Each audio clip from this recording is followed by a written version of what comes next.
This episode is a dialogue between Nancy and Eric about meeting a new neighbor.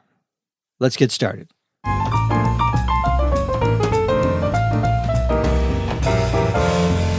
Hello there. Hello. Hello? I'm Nancy, your neighbor across the street. You're new to the neighborhood. Yes, I just moved in last weekend. That's nice. How are you settling in?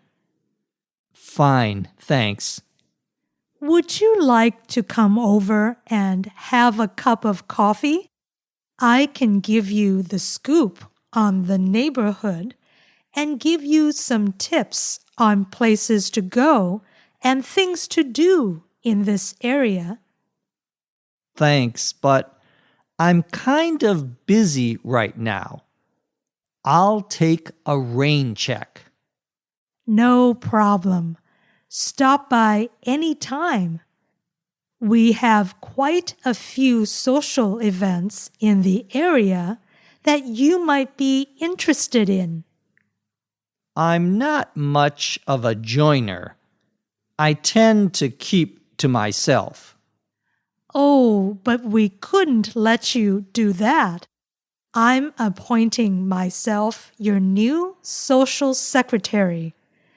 As a new resident in a small town, you should know that everyone will want to meet you. You'll be inundated with invitations. I can help you sort them out. I appreciate your offer, but if I have to fend off neighbors, I'll do it myself. Well, suit yourself. I don't recommend turning down too many invitations, or you'll get the reputation for being a recluse. That's okay with me. I'd rather not be the subject of talk among the busybodies. Busybodies? Well, some people.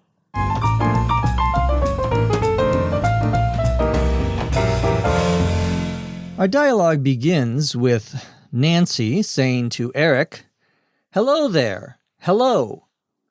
Hello there is just an informal way of saying hello. We usually use that when we don't see someone and then suddenly we see them.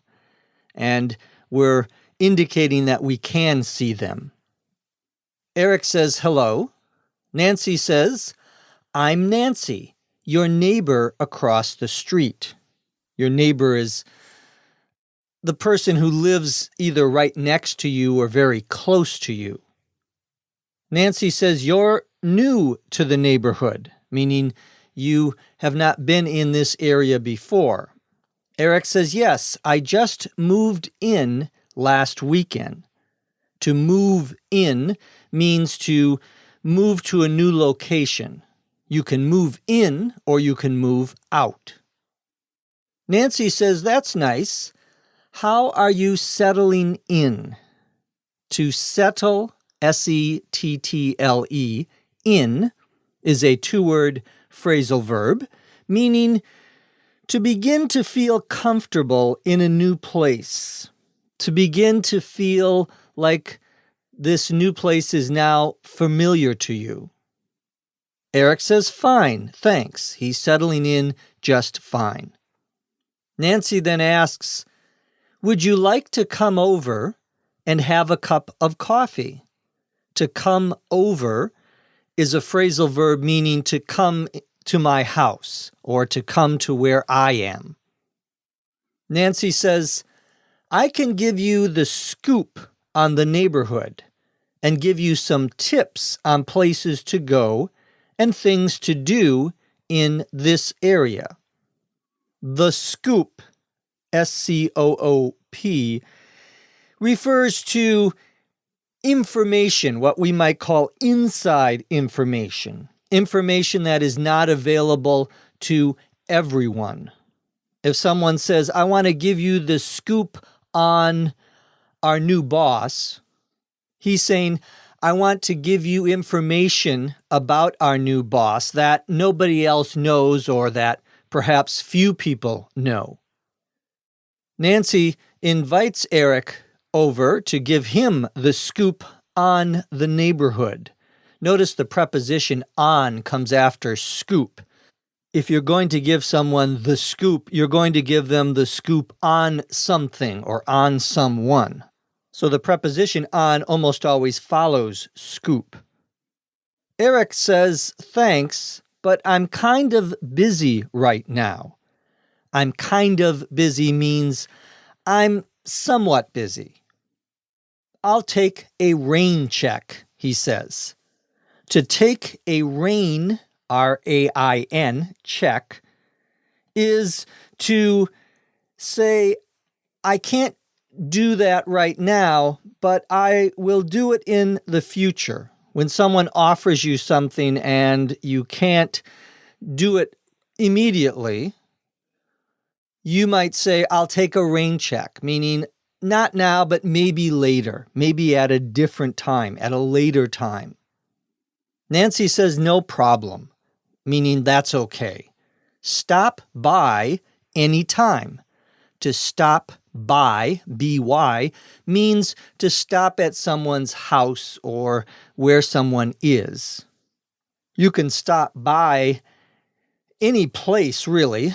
I'm going to the grocery store, and on my way there, before I go there, I'm going to stop by at the gas station and fill up my car with gas. That's also another way of using stop by. Here, Nancy is using stop by to mean come over to my house whenever you want.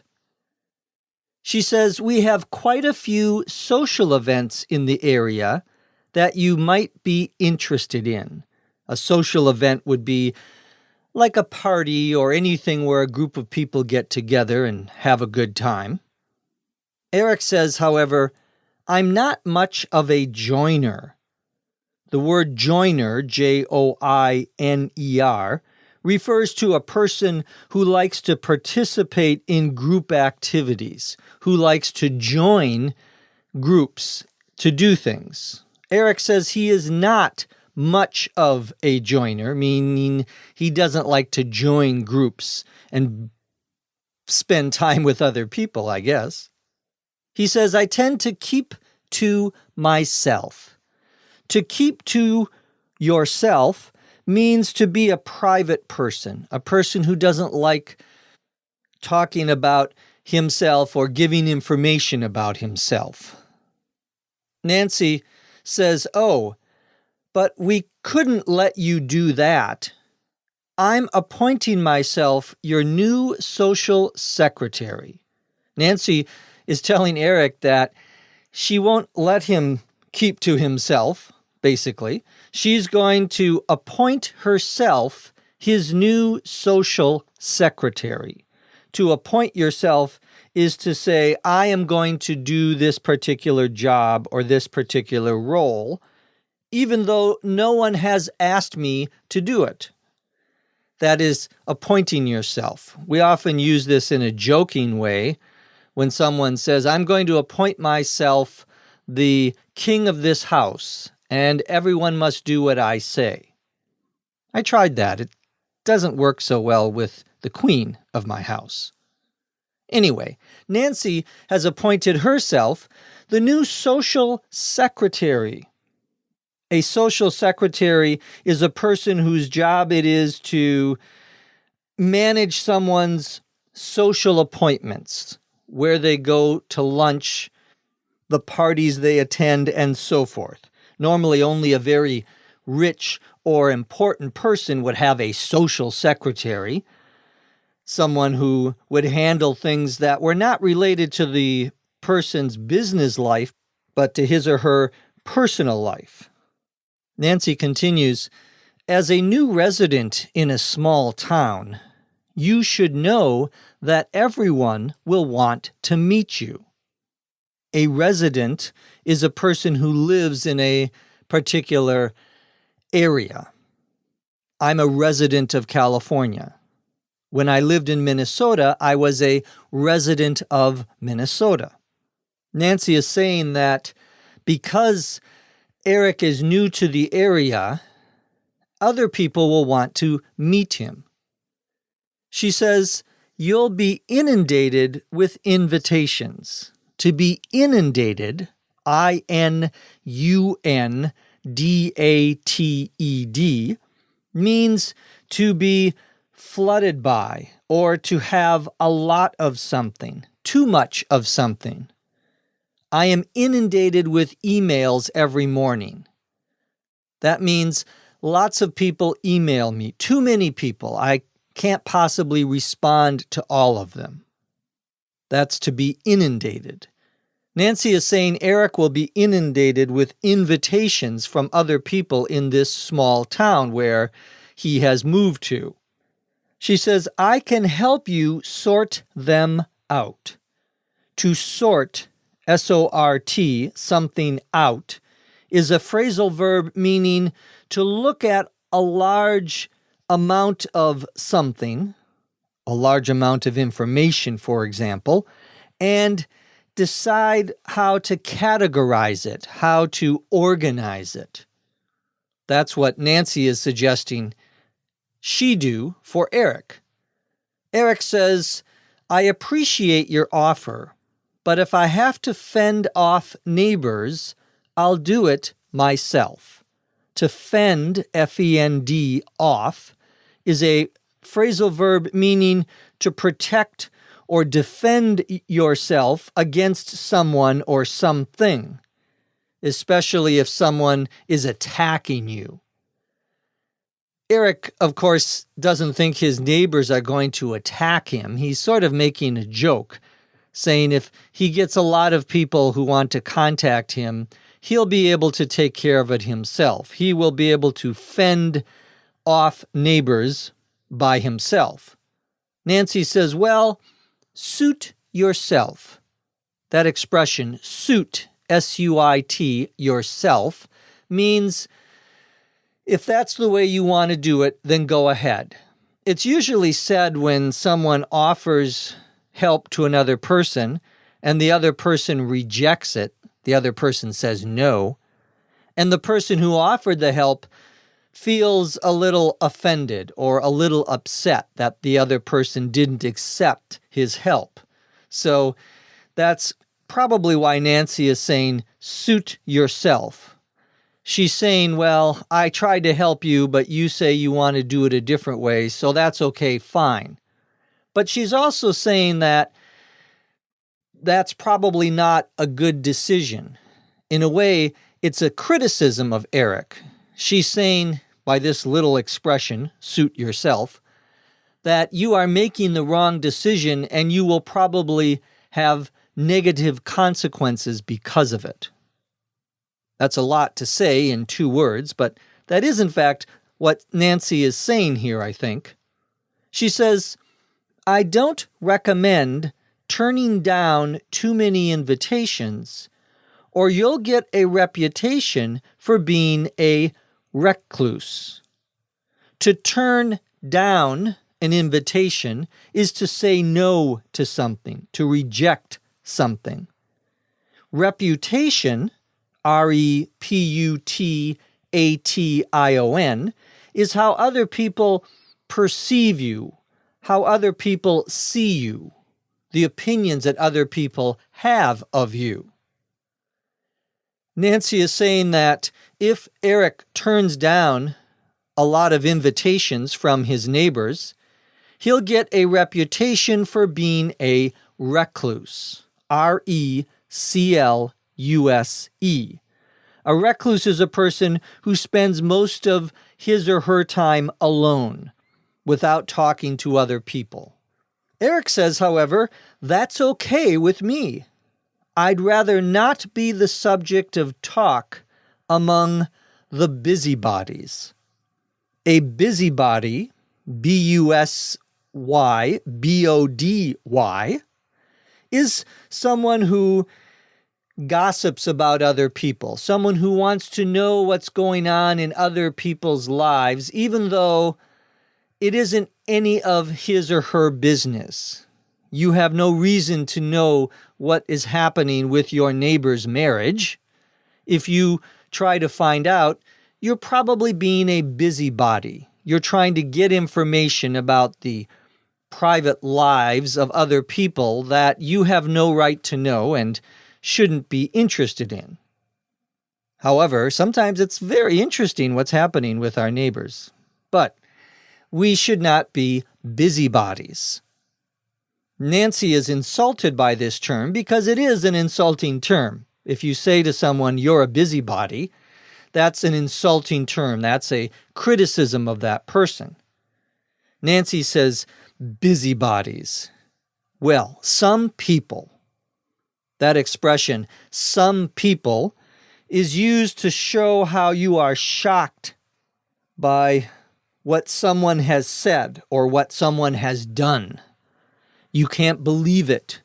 And that's what Nancy is saying here. She is shocked that Eric would basically insult her when she thought she was just trying to be nice to Eric. And I have to say, I think Eric is being a little cruel here. Nancy might be a busybody, but it's probably not a good idea to insult your neighbors the first time you meet them, unless your neighbor is a cat.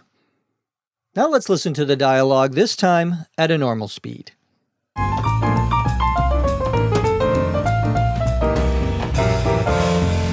Hello there. Hello. Hello. I'm Nancy, your neighbor across the street. You're new to the neighborhood. Yes, I just moved in last weekend. That's nice. How are you settling in? Fine, thanks.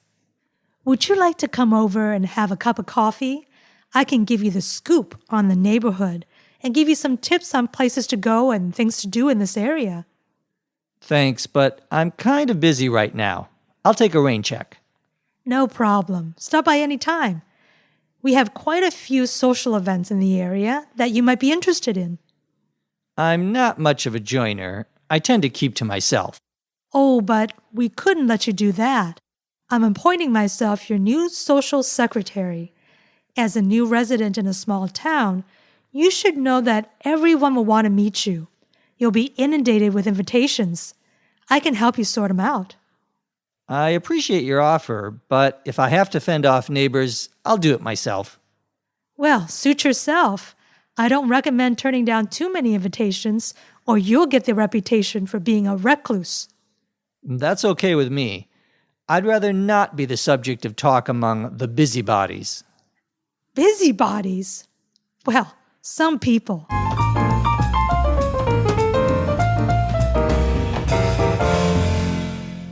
She has the reputation for being the finest podcast scriptwriter on the internet.